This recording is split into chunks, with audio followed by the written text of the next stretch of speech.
Bilasizmi, okean quyosh balig'i bir avtomobil og'irligicha, ya'ni 2200 kilogrammgacha tosh bosishi mumkin. Bu muloyim bahaybatlar ulkan hajmiga qaramay, asosan mayda meduzalar bilan to'yinadi. Tabiatning bu ajoyib mo'jizasiga guvoh bo'ling. Quyosh balig'i moviy kengliklarda bemalol suzib yuradi. Dengiz quyosh balig'i yoki mola Moliday oilasining maftunkor vakilidir. Uning o'ziga xos betakror shakli bilan birga bu ulkan baliq suyakli turlar orasida eng og'ir hisoblanadi.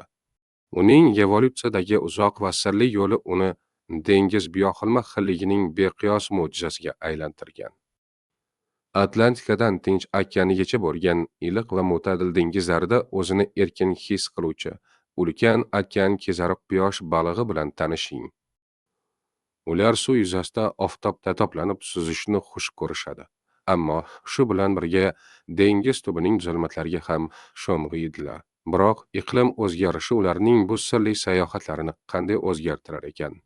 Okean quyosh balig'i yoki mola hayratlanarli darajada ulkan yassi tanasi bilan tanilgan bo'lib, bu uning suvda suzish qobiliyatini saqlashga hamda tana haroratini me'yorida ushlab turishga xizmat qiladi. Uning o'ziga xos orqa va qorin suzgichlari noyob harakatlanish mexanizmlarini ta'minlab, unga okean oqimlari bo'ylab maftunkor tarzda sirg'alish imkonini beradi. Quyosh baliqlarining olon qovushida ularning g'ayrioddiy yon ko'rish qobiliyati beqiyos yordam beradi. Ularning modda almashinuvi ham o'zgacha tana haroratini me'yorlashtirish uchun ular quyoshda toplanadi. O'tkirlashgan sezgilari ularga yirtqichlarni darhol sezishga yordam beradi. Quyosh balig'i niqoblanishning haqiqiy ustasi o'jaga pistirmoq qo'yish uchun suv yuzasiga yaqin suzib yurib, o'ziga xos ov strategiyasini qo'llaydi. O'tkir sezgilari bilan 30 metrgacha bo'lgan masofadan har qanday harakatni sezib, chaqqonlik bilan hujumga o'tadi. Uning yashirincha yaqinlashuvi ovning muvaffaqiyatini kafolatlaydi. Moviy ummonning cheksiz tubida oy baliq meduzalar galasiga og'ir suzib yaqinlashadi. Birdaniga kutilmagan chaqqonlik bilan u og'zini keng ochib oldinga otildi.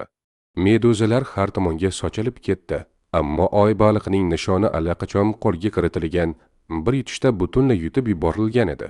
Shiddatli va kutilmagan yakun. Quyosh balig'i muvaffaqiyatli ovdan so'ng quyosh nurida toplanadi.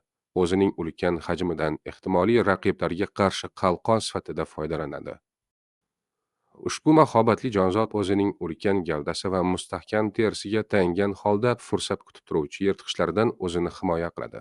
Shu bilan o'zining suv osti makonining hukmdori bo'lib qolishini ta'minlaydi. O'zining betakror shakli bilan mashhur bo'lgan quyosh balig'i har kuni okean yuzasiga yaqin joyda quyoshda toplanib yashaydi.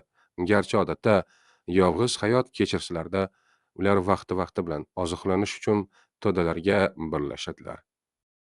Ularning turmush tarzi o'ziga xoslik va ekologik moslashuvining hayratlanarli uyg'unligidir. Oy baliqlari cheksiz ummon kengliklarida erkin kezadi. Ma'lum bir hududga bog'lanib qolmaydi. Biror makonni himoya qilish o'rniga ular oqimlar bag'rida suzib yuradi. O'zlarining ulkan hajmiga va sirli jozibasiga ishonib, potensial tahdidlarni o'zidan yiroq tutadi. Okeanning osoyishta tublarida quyosh baliqlari mayin to'lqinlarning simfoniyasi qurshovida nafislik bilan suzib yuradi. Suv to'q, uzluksiz o'zgaruvchan moviy tusda, quyosh nurlari esa uni yorqin dog'lar bilan bezaydi. Ulkan suvat o'rmonlari orasidan sirg'alib o'tib, ular dengizning maromiy urushini tuyadilar. O'ziga xos shakli bilan mashhur quyosh balig'i maftunkor juftlashish marosimlariga kirishadi. Erkaklar ko'pincha kuch va chaqqonlikning shiddatli namoyishlari bilan raqobatlashadi. Urg'ochilari ana shu namoyishlarga asoslanib sherik tanlaydi va shu orqali kuchli genlarning avloddan avlodga o'tishini ta'minlaydi. Ushbu suv osti tomoshalari tabiatning ajoyib xilma-xilligini yorqin aks ettiradi. Quyosh baliqlarining nasl qodirish strategiyasi noyobdir. U millionlab tuxum qo'yadi, ammo ulardan faqatgina sanoqlilari yashab qoladi. Bu past omon qolish darajasi tabiiy muvozanatdir. Barcha qiyinchiliklarga qaramay, voyaga yetishga muvaffaq bo'lgan matonatli sanoqlilar o'z turining davomiyligini kafolatlaydi. Quyosh balig'i o'zining o'ziga xos ulkan va yasirlangan tanasi bilan haroratini muvozanatlash maqsadida okean yuzasida quyosh nuriga to'planadi. U moslashuv uning quyosh nurini yanada samaraliroq o'zlashtirishiga yordam beradi. Shu bilan birga hazm jarayonini tezlashtirib, okean tubiga chuqur sho'ng'ishlar uchun zarur quvvatni yetkazadi. Uning beqiyos kattaligi yirtqichlarning unga yaqinlashishiga to'sqinlik qilib, tabiatning g'ayrioddiy va noyob omon qolish strategiyalarini namoyish etadi. Quyosh baliqlarining yo'qolib borishi dengiz ekotizimlarining muvozanatini buzadi. Bu holat yirtqich turlarga ham suv o'tlari ko'payishini nazorat qilish jarayoniga ham salbiy ta'sir ko'rsatadi. Shakalar va dengiz sherlari o'jasdan mahrum bo'ladi. Nazorat qilinmaydigan suv o'tlari o'sishi esa marjon riflariga jiddiy xavf tug'diradi. Quyosh balig'i qo'shimcha ov, plastik ifloslanish va yashash joylarining tanazzulga uchrashi kabi tahdidlarga duch kelmoqda. Uning tabiatni muhofaza qilish holati zaif deb baholangan. Okeanlarning ulkan kengliklarda yashashi sababli uning populyatsiyasi haqidagi aniq ma'lumotlar mavjud emas.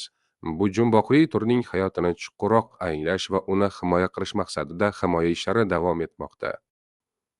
Quyosh ufq ortiga botar ekan, ummonning mayin allasi quyosh baliqni bag'riga oladi. Sunayotgan nurda soylar raqsga tushar, qadimiy ummonning pichirlashlari yangraydi.